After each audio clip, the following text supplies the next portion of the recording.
আইন শৃঙ্খলা পরিস্থিতি নিয়ে মানুষের মধ্যে কিছুটা হয়তো উদ্বেগ আছে। উদ্ভূত এই পরিস্থিতিতে মাননীয় প্রধান উপদেষ্টা আগামীকালকে সারা দেশের পুলিশ কর্মকর্তা, মাঠ পর্যায়ের যারা পুলিশ কর্মকর্তা আছেন তাদেরকে ডেকেছেন। আগামীকালকে এসপি তাদের সাথে বসবেন, এখানে ওনার দিক নির্দেশনামূলক বক্তব্য দিবেন।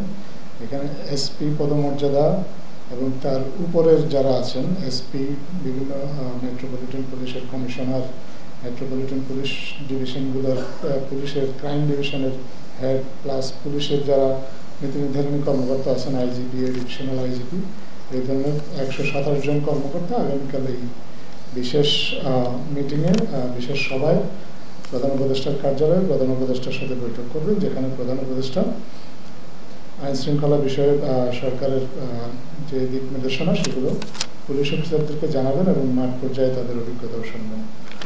এই সভায় আসলে পুলিশের আইজিপি উনি স্বাগত বক্তব্য রাখবেন। উনি আমি আশা করছি যে ওনার স্বাগত বক্তব্যে 5ই আগস্ট পরবর্তী সময়ে পুলিশকে ফাংশনাল করার জন্য পুলিশের পক্ষ থেকে কি কি উদ্যোগ নেওয়া হয়েছে সেই উদ্যোগগুলো উনি মাননীয় প্রধান উপদেষ্টার কাছে ব্যাখ্যা করবেন।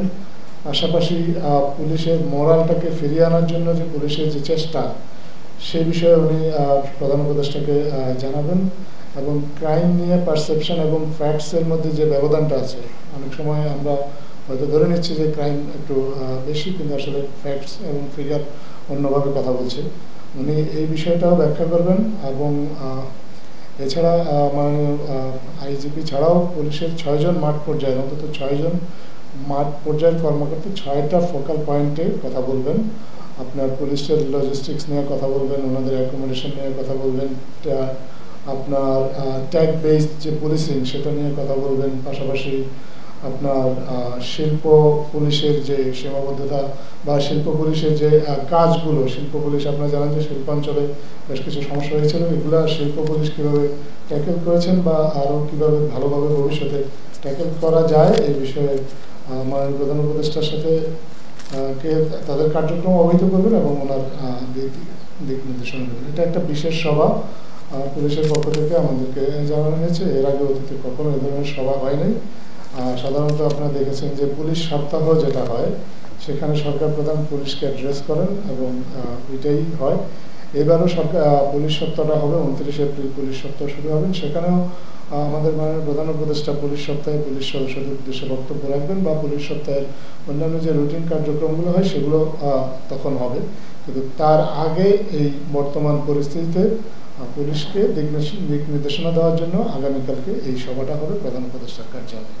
প্রাইভেট নিরাপত্তা বাহিনীর সহায়তা নেওয়ার বিষয়টা এটা আইনি কাঠামোর মধ্যে আছে।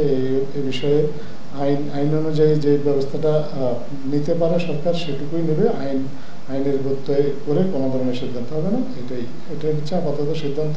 আইনি বিষয়গুলো পর্যালোচনা করা হচ্ছে, আইনি বিষয়গুলো পর্যালোচনা করে এই বিষয়ে সহায়তা নেওয়া হবে। বিশেষ করে যারা গেটেড কমিউনিটিতে থাকেন তাদের জন্য এটা একটা আরও স্বস্তির জায়গা তৈরি করবে।